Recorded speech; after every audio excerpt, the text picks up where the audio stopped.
So ang word nga founded, but pasabot, established. And also, Children's Dictionary, page 204, build. So kanang word nga ni Kristo nga, I will build, buti pasabot niya na, founded, established. Then pagkaman siyempre, kanang gingon din hinga, gitukod ni Kristo, wag may langis ko ng Kristo, referring sa Kristo na nagtukod sa iglesia, sugod ni Abtong 1st century AD.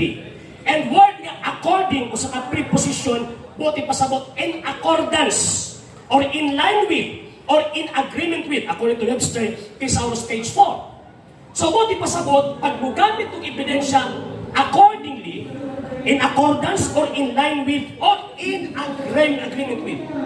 So ang term na Bible, any tawag ini nga version, pwede siyang gitawag o magamit. So niining maong gitawag og debate, ako ang gipaabot nga dihara takutob kung unsa ang ato ang gitawag og gipirmahan. Ang standard reference, ang libro nga dili general information ang nabutang, dili siya ma-consider as standard reference.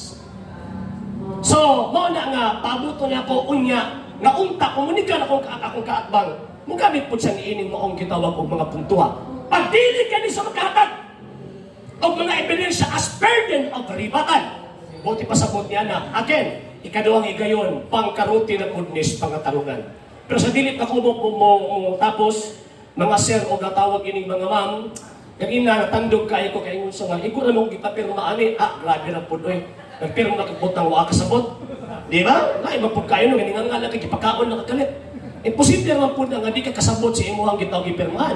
The fact na gipirmahan mo nagpasabot ka, nakasabot ka, at the same time,